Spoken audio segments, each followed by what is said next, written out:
Hello everyone. आज का प्रश्न है, मुंडा विद्रोह अन्य जनजातीय विद्रोह से किस प्रकार से भिन्न था? समीक्षा करें। सन 1899 से 1900 ईस्वी में बिहार के दक्षिण भाग एवं झारखंड के क्षेत्र में यह विद्रोह उग्र रूप लेकर उभरा। इस विद्रोह का नेतृत्व बिरसा मुंडा ने किया था। यह विद्रोह अन्य जनजातीय विद्रोह के भांति ही एक हिंसक विद्रोह था। सन 1899 में बिरसा मुंडा ने क्रिसमस की पूर्व संध्या पर इस विद्रोह का ऐलान किया, जिसमें जमींदार, साहूकार, ईसाई मिशनरियों के साथ साथ अधिकारियों, व्यापारियों के कत्ल का आह्वान किया गया। बिरसा मुंडा ने यह घोषणा किया कि हमारी लड़ाई दीकों यानी कि बाहरी लोगों से है और उनके खून से जमीन इस प्रकार से लाल होगी जैसे कि लाल झंडा। इस विद्रोह में भारी मात्रा में दीकों की हत्या की गई। उनके परिवार में महिलाओं और बच्चों को भी निशाना बनाया गया।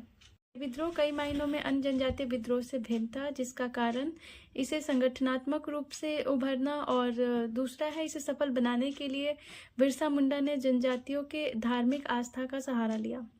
वे स्वयं को भगवान का दूत बताते थे और अपने पास चमत्कारी शक्तियां होने का भी खूब चर्चा करते थे। उनकी औषधीय योग्यताओं के कारण हजारों की संख्या में लोग उन्हें सुनते थे और उनके अनुयायी भी बनते गए। और जो ईसाई धर्म अपना चुके आदिवासी भी अपने मूल धर्म में वापस लौटने लगे। धार्मिक एकजुटता और आस्था के कारण दुगने उत्साह से आदिवासियों ने अंग्रेजों का डटकर सामना किया, परंतु आधुनिक तकनीकी और उपकरणों से लैस दुश्मनों के सामने उनकी एक न चली।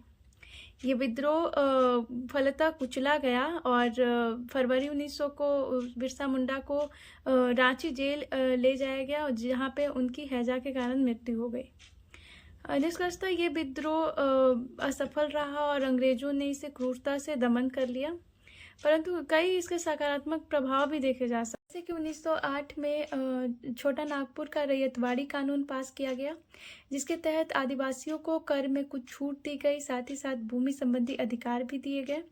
संयुक्त काश्तकारी अधिनियम लाया गया। बंधुआ मजदूरी प्रतिबंधित की गई। उसके साथ ही उनका शोषण ना हो इस बात का भी ध्यान रखा गया। उनके धार्मिक रीति रिवाजों में हस्तक्षेप न करने की भी बात की गई। इस विद्रोह के पश्चात आदिवासियों में भी अपने अधिकारों के लेकर सचेतता आ गई और कुल मिलाकर ये आंदोलन क्षेत्रीय एकता को चित्रित करता है, जिसमें बिरसा मुंडा की अहम भूमिका रही। यही कारण है कि आज भी आदिवासी समुदाय बिरसा मुंडा को एक वीर योद्धा, एक देशभक्त और एक अपने भगवान का दर्जा देता है और आज भी वे आदिवासियों के लिए प्रेरणा स्रोत बने हुए हैं।